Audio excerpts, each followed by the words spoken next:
मैं महाकुंभ का ही स्नान करने के लिए आज झांसी आई हूँ।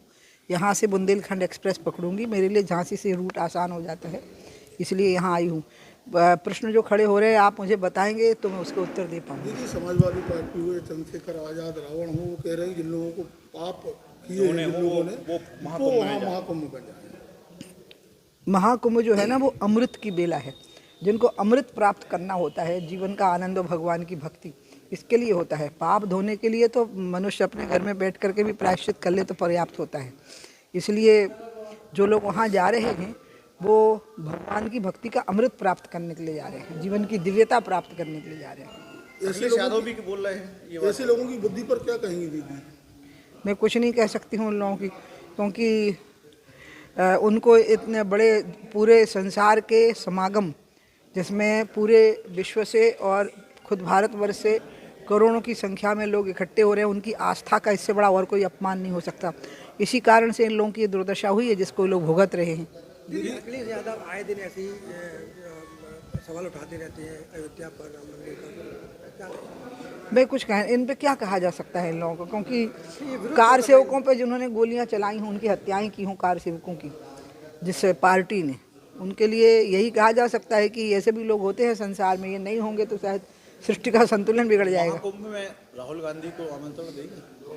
नहीं, ये काम मेरा नहीं, ये तो आप योगी जी से पूछिए कि न आमंत्रण गए हैं, किस किस को गए हैं कि नहीं भी गए हैं, क्योंकि प्रधानमंत्री, राष्ट्रपति, इनको तो सामान्य प्रक्रिया में आमंत्रण दिया जाता है। बाकियों के लिए क्या होता है, और जो लोग वहाँ करोड़ों जा रहे हैं वो बिना किसी आमंत्रण के सिर्फ आस्था के कारण जा रहे हैं। आप एक संत भी हैं और संत के नाते आप क्या कहेंगे कि लोगों को आना चाहिए इसमें महाकुंभ?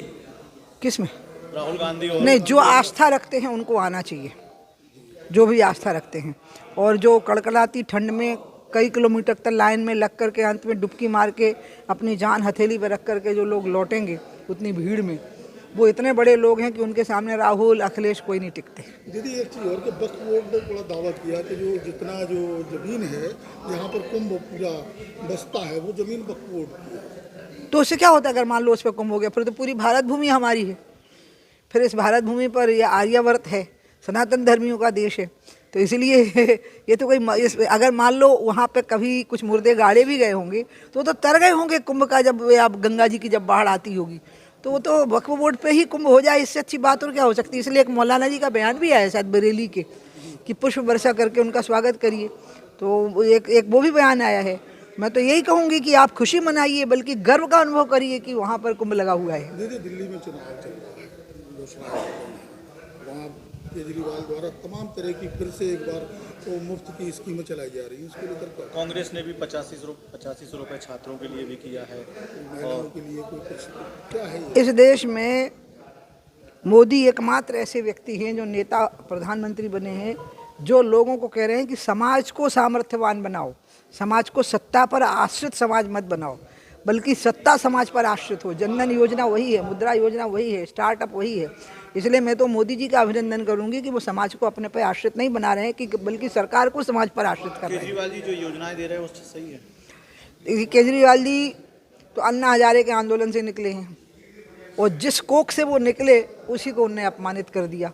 जिस आंदोलन की वो किस चीज़ के खिलाफ था और उनकी जीवन शैली कैसी बनी। कभी कहते थे लाल बत्ती नहीं होनी चाहिए, एक कमरे के घर में रहना चाहिए।